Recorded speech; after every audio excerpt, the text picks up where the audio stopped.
Welcome in, welcome in. How y'all doing today? Everybody doing good? Man, well, I appreciate y'all for being on time. I'm excited to do this. Hopefully, you guys are excited. What I'm gonna do for this call is kind of just want to meet everybody quickly, hear a little about your experience, and then I'm gonna do a full presentation for those that aren't super familiar with government contracting. And then we'll lead into a question and answer session. Whatever you guys kind of want. This is a good kind of like an open opportunity. So, again, we're kind of doing this. I do this mentorship thing on a consistent basis. I've been able to help educate about 250 students now in the government contracting space. So I actually won a contract to provide government contracting coaching with Houston, the city of Houston. So that's kind of where most of my coaching experience has been, and then now starting to promote some of these group sessions. A lot of us have common questions. It gives us an opportunity for, one question to spark an extra question, and then, we kind of roll into everyone kind of jumping off of each other from that, which is dope. And then also give you guys a chance to hear what other industries people are involved in and see, if there's an opportunity to partner. I've had students partner with each other and been successful, partner with me and been successful. And I'll kind of share, the different ways that I'm successful in this space. So would love to kind of hear from as many people as possible. I'm gonna go around, and if you're able to come off mute and speak, please do so. If not, I'll give it a couple of minutes and then go to the next person. So Chelsea, love to hear from you. Hi, everyone. My name is Chelsea. I'm from Houston, Texas, and I'm just here to learn. Awesome. Next, let's go Justin. Hey everybody, my name is Justin Jones. I'm an SAP analyst for the oil and gas. I have no experience. I have a military background, so I just want to learn about government contracting. Welcome in, my boy. J Dan, what's going down, man? Yeah, I mean, in terms of government contracts, I don't have any experience. I own a crowd therapy and wellness business here. Been seeing you do your thing, been wanting to learn more about it, so definitely tapping in, learn some more about it. Dope. Excited to get to it. All right, last but not least, let's go Smitty. Tell us about you. Tell us about any experience you got with government contracting, and then we'll get going. I'm Christopher Smith, man. I have no experience with it. I'm trying to learn about it, Dope. Thanks for coming in, bro. I appreciate you for hopping in. And then let's go ahead. Go, Kasim. I know you wanted to go ahead and... There we go. Hey, everybody. My name is Kasim. I live in Tacoma, Washington, and I don't have any experience in government contracting. I do own a catering business here in Washington, and I just wanted to kind of test the waters, learn about government contracting, and see if it's another field that I'd love to get, involved in. Dope, man. Let's do it. I'm excited. All right, first I'll start by kind of sharing my background. All right, man. So, first, my name is Jayante. I'm from Tacoma, Washington as well. I moved out to Houston. And, man, as soon as I got here, things just, got going. It got real for me.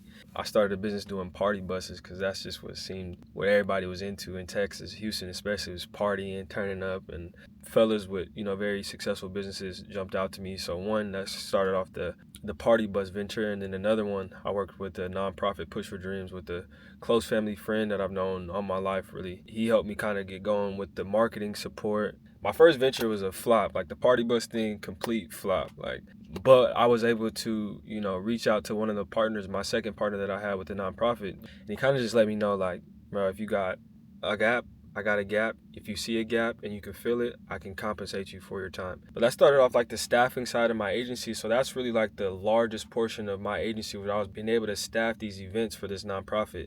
I went from making $2,000 a month and doing a bunch of different things to staffing events, running a team of 60 people, and, bringing in $15,000, $20,000, $25,000 a month minimum for my business. Emmanuel, I see you got a question. Go ahead. I heard you were mentioning the nonprofit and getting government contracts. I also have a nonprofit, but I wanted to know, I thought that was just limited to like sole proprietorship and S corps, but can you get government contracts with nonprofits? Yeah, you can get a government contract with any entity. You can get a government contract as long as you have an EIN or, whatever your legal paperwork done. It just can't be with the individual. So a nonprofit, a S Corp, C Corp, LLC, sole proprietorship can all get government contracts.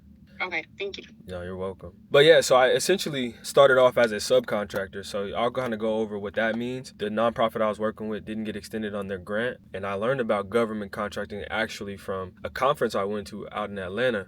Self-taught myself how to find the opportunities. Like I was reaching out, just finding the sites and then learning how to do it on my own. And I actually ended up winning my first opportunity. My first opportunity was $86,000. And then after that, I won the third one, which was $100,000. So I made $180,000 in probably no more than 3 weeks from my business.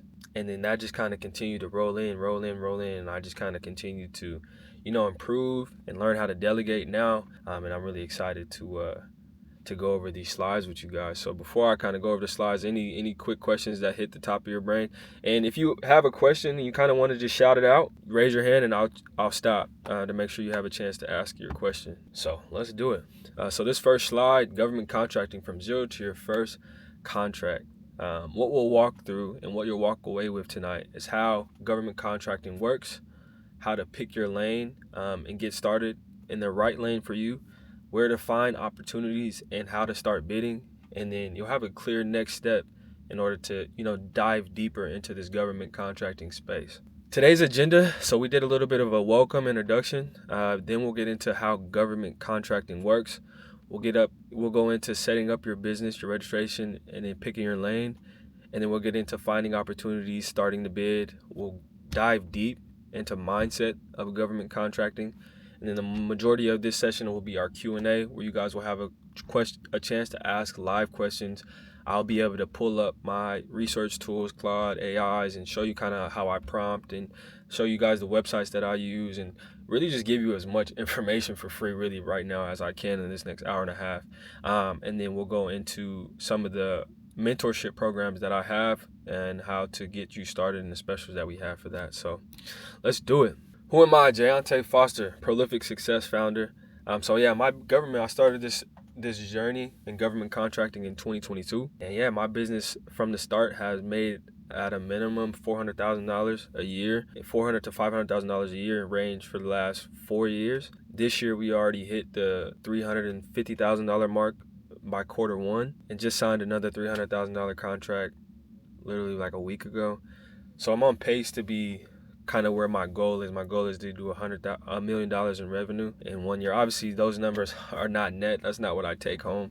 But I'll kind of go over, what that looks like, and depending on the lane that you choose, what your take home is potentially going to look like. And then again, I'm a Texas-based organization, but I do a lot of state, local, and federal. So I do state and local in Washington State, where I'm from, where I built a team. Houston, Texas, where I live. And then I've also won some federal opportunities with SAM.gov, and SAM.gov is all of the federal opportunities.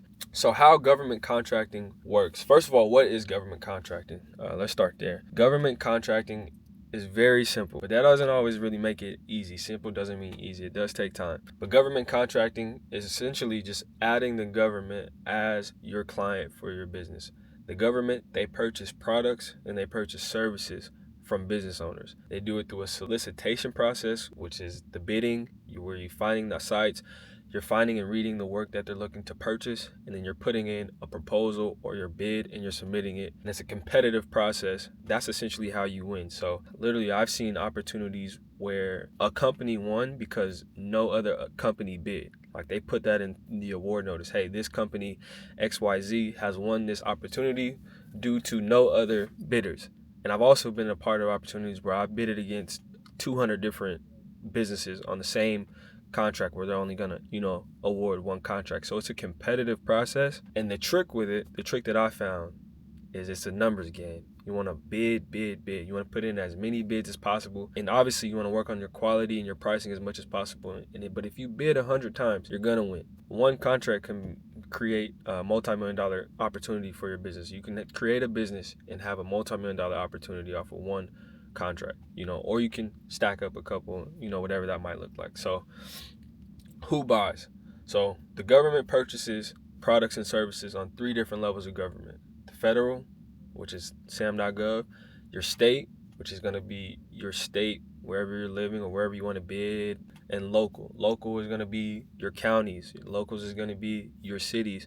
But the government purchases products and services on every single level of government. We'll go over some of the sites, but I'll show you how to find opportunities if you want to be specific with who you bid with. And then there's these last two. There's just a lot of different local, how money flows. So the agency, they get a budget at the beginning of the fiscal year, and it'll kind of tell you, hey, this is how much for this industry that we can spend in a year. And they break that down into different solicitations. And the solicitation can be a RFQ, which is a request for quote, a RFP, which is a request for proposal, ITB, which can be an intent to bid. There's a lot of different verbiage and abbreviations, but essentially all you're doing is finding the site. You're looking for the opportunities on what you want to provide to the government or what you think you could find somebody to help you provide to the government, and then you're putting in a proposal, and that's the process. It's very rinse and repeat. You have to have a business in order to bid with the government. The business entity structure is completely on you. Usually the government does purchase on best price, but we'll show you if we have time to go over, a solicitation. It isn't always that. It's the majority of the time, but sometimes they want to go after the most qualified or somebody who has the most experience or somebody who has the most innovative project. So the process is once the contract's awarded and then the work begins. And again, this is a process that isn't always super quick. Like I've had opportunities that I've won and didn't start them until 2-3 months later. And I've also had opportunities that I've won and I, started within the next week.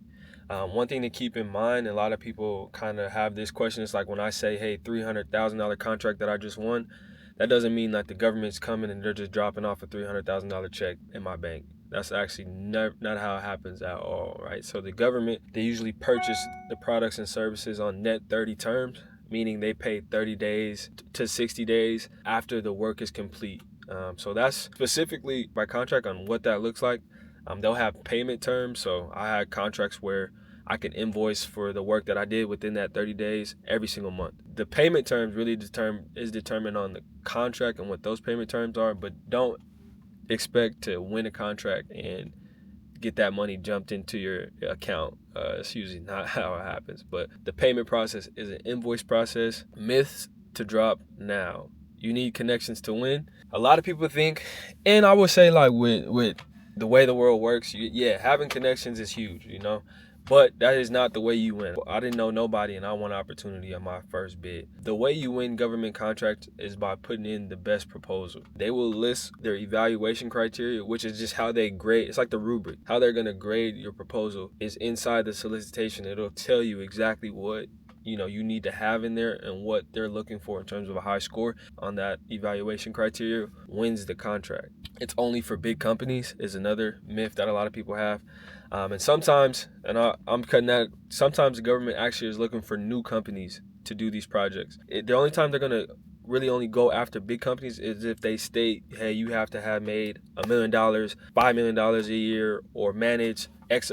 Like they'll tell you exactly, or if not, if it needs to be a big company, you need to have X amount of employees, something like that. But there's actually contracts that are set aside, meaning put to the side, that only small businesses can bid on. So they're called small business set-asides.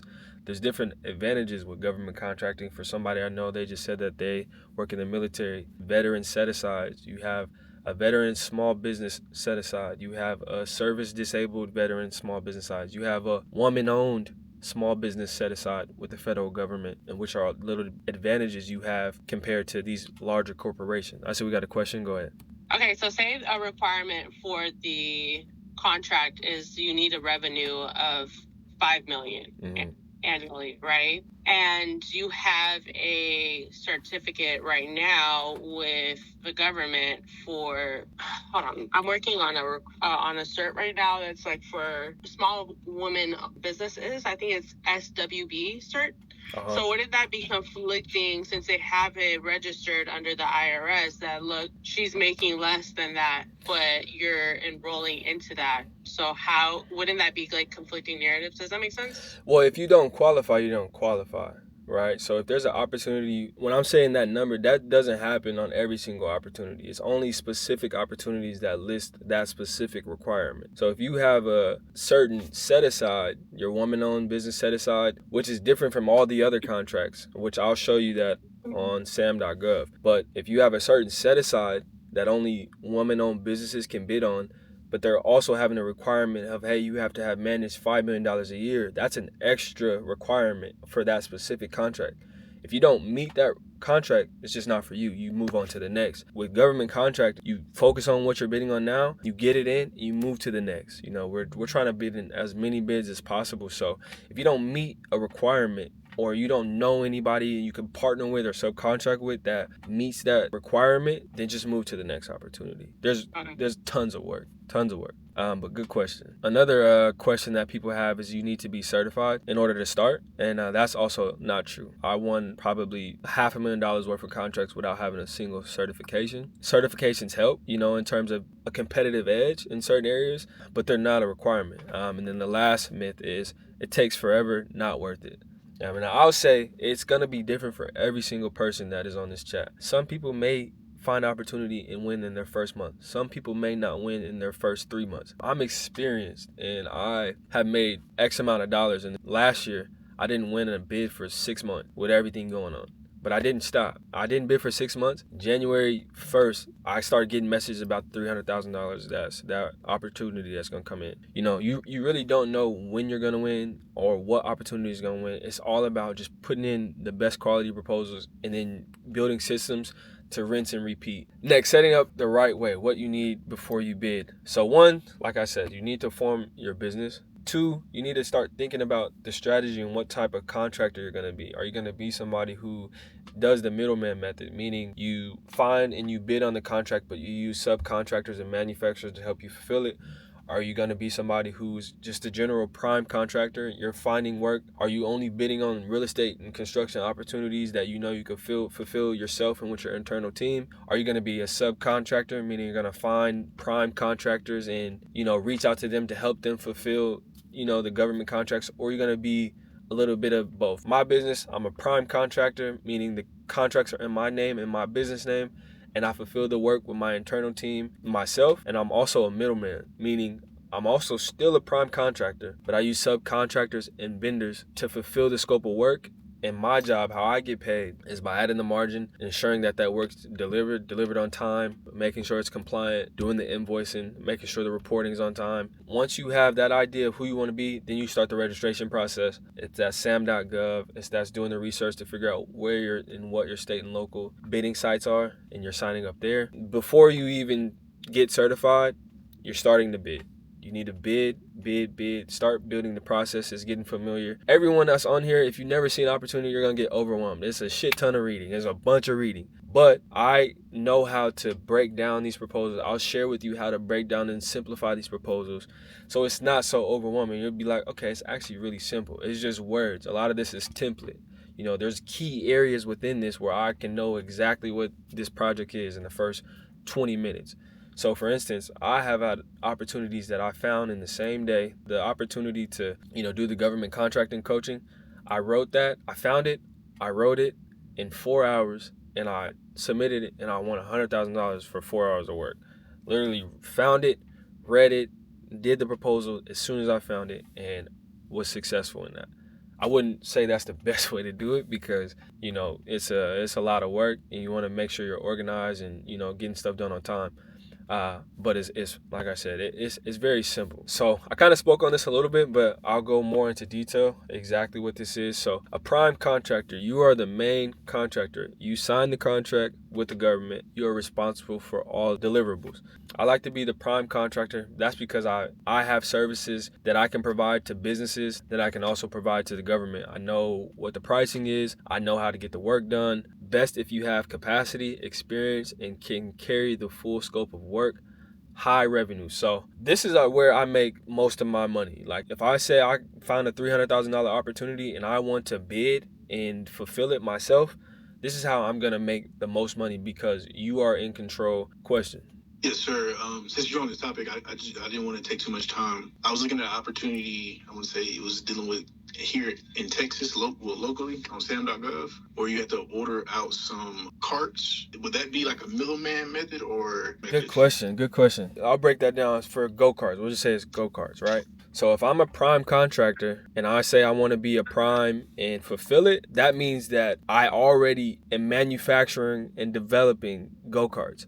So if I have a business that literally from ground up, from scratch, makes go-karts, then I can be the prime and fulfill the with no subcontractor, because this is what I do on a daily basis, right? If I don't do that and I want to be a middleman, then I find that opportunity. I go get 3 to 5 quotes for that specific type of go-kart they're looking for in quantity. I try to get the best price that I can from my vendors, and I go with the person I'm most comfortable with and help me fulfill this work. I add my margin for making sure that the go-kart is delivered and is in compliance with what they're looking for, right? The price difference in that is be like, I'm a prime contractor. I make go-karts every day. I know it costs me $10,000 to make a go-kart from scratch. I know the market right now for a go-kart is $35,000, right? I'll make $25,000 for developing that go-kart. If you're a middleman, you're going to go buy it and then you're selling it back to the government. So I find a vendor, they know the market is $35,000 for a go-kart that they developed for 10. Maybe they'll work with me and sell it to me for $27,000. Well, that was the best price. I had a couple prices. Somebody would have sold it for $32,000. Somebody sold it for $30,000. Best price I got for exactly what I was looking for was $27,000. I know from doing my market research what the high, middle, and low is. I don't want to go super high, but I want to just say, hey, I know like $35,000 is the highest bid I got. I don't want to go that high. Let me bid for $31,000. Now, because I got a quote for $27,000, I just made whatever the math was, $4 or $5 grand from just making sure it got delivered. Right? So that's exactly what I did for that tables, chairs, and stool opportunities that I won with the Veteran Affairs offers. It was a $234,000 contract. I had a vendor. They said that they can deliver all of these contracts for $199,000. I charged the government $234,000 for that exact same thing that only cost $200,000. And I made $30-something thousand from just making sure it got there. That's it. So it's a good strategy.